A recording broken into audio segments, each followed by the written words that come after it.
आपल्या सर्वाला माहित आहे,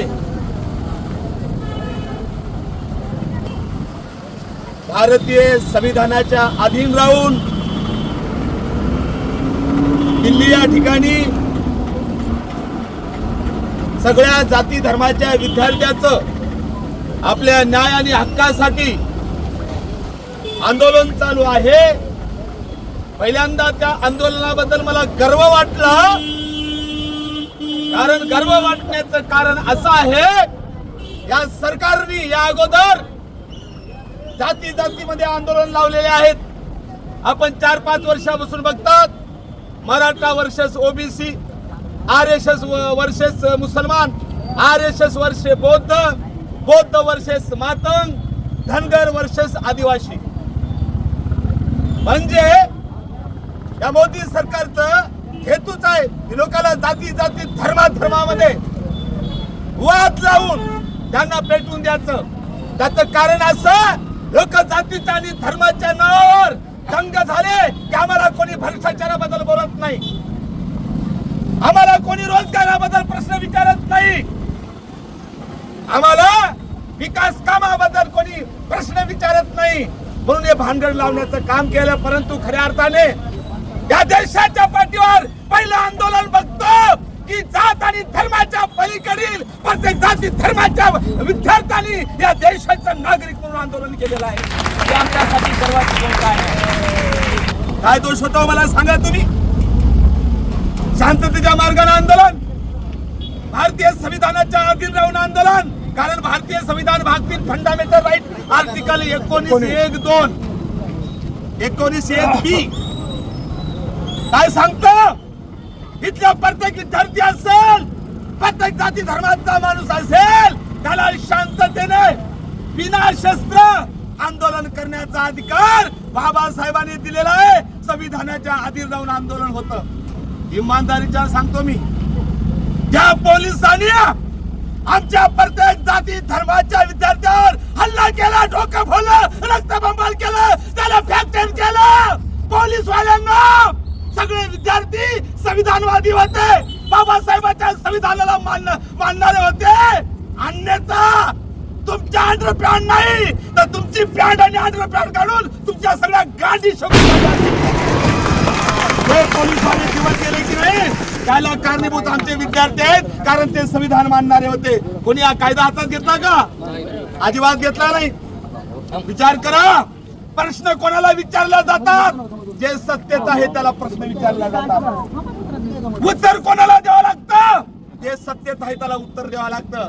हे सरकार तर मेंगा निघलं, आणि मेंग्या माणसाने किती हेपल्या मारले तुम्हाला माहित आहे। गर्भधारणा असताना काही फायदा होत नाही।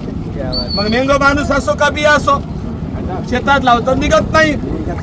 या मेंग्या सरकारने सत्तेत बसल्यानंतर विद्यार्थ्याच्या प्रत्येक प्रश्नाचं उत्तर देणं बंधनकारक होतं, पण गांडाळ्या सरकारने गांड टाकत बसतं, तोंड तिकडे गेले।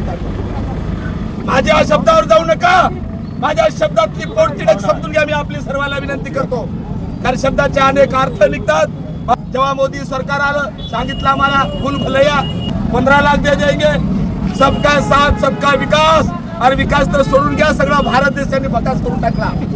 15 लाख तर सोडून द्या, आमच्या खात्यावरले आहे ते पैसे सगळे काढून घेतले। मोदी सरकार बाहेर देशात जेव्हा जेव्हा जातो 15 लाखाचा सूट घालून जातो, ड्रेस 10-10 लाखाचा ड्रेस घालून जातो। अरे 15 लाखाचा सूट घालायला आम्हाला काही अडचण नव्हती। देशाचा विकास होत असेल, विद्यार्थ्याला रोजगार मिळत असेल, नोकरी मिळत असेल तर 50 लाखाचा सूट घाला, आम्हाला काही अडचण नाही। पण मोदीला आवाहन करतो, 25 लाखाचा ड्रेस घालून, 50 लाखाचा ड्रेस घालून तू देशाचा विकास करू शकला नाही। मी आजच्या कार्यक्रमाच्या निमित्ताने त्या बाळासाहेब आंबेडकरांनी आवाहन केलं, आणि प्रत्येक पक्षाने आणि प्रत्येक संघटनेने त्याला दाद दिली। मी सर्वांचं अभिनंदन करतो। आणि म्हणून मोदीला माझं आव्हान आहे, अरे 20 लाखाचा 25 लाखाचा ड्रेस घालून या देशातल्या नागरिकाला तू न्याय देऊ शकला नाही। माझं आव्हान आहे, 15-20 लाखाचा ड्रेस घालून तू जर या देशातील लोकांना न्याय देऊ शकत नसेल तर तू इंदिरा गांधीची साडी घालावं, असं यापुढे माझं आव्हान आहे। साड्या घातल्या पाहिजेत। 20 माणसं मेलीत माझी, पेपर फुटला, विद्यार्थी मेलेत 20। काय विषय होता? न्याय द्या। पेपर फुटीबद्दल, शिक्षण व्यवस्थेमध्ये जो भ्रष्टाचार आहे त्याच्याबद्दल, 20 माझे विद्यार्थी मिळते का मुसलमानाचे होते, बौद्धाचे होते आणि सगळ्या जाती धर्माचे होते. आणि न्याय मागत असताना ही नैतिक जबाबदारी आहे कोणाची? शिक्षण मंत्र्याची, की त्यांनी राजीनामा देणं बंधनकारक होतं पण दिला नाही. आजच्या या कार्यक्रमाचा बंद शेवट करत असताना मी या ठिकाणी मोदीला आणि धर्मेंद्रला सांगतो की तुम्ही अपयशी ठरलात. तुम्ही देशाला पाठीमागे घेऊन गेलात. देशाचा विकास जर कमी झाला, रोजगारी कमी झाली, लोकांना आरोग्य मिळत नाही, लोकांना शिक्षण मिळत नाही. म्हणून शिक्षण मंत्री धर्मेंद्र प्रधान यांनीच नाही तर नरेंद्र मोदींनी राजीनामा द्यावा. मोदी आमच्या अंताची वाट बघू नका, धर्मेंद्र आमच्या अंताची वाट बघू नका.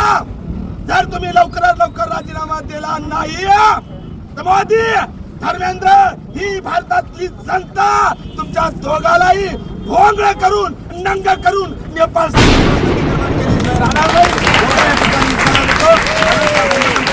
बाळासाहेब आंबेडकरांनी आवाहन केलं. या बंदमध्ये भीम टायगर सेना असेल, आमची MIM असेल, भीम आर्मी असेल, सगळ्याच आंबेडकरवादी, संविधानवादी, देशभक्तीच्या ज्या संघटना पक्ष असतील सगळ्यांनी पाठिंबा दिला. त्याबद्दल सगळ्यांचे आभार व्यक्त करतो. चला जोरदार नारा देऊया. जय भीम, जय भीम, जय भीम, जय भीम, जय भीम, जय भीम. धन्यवाद. जय भीम.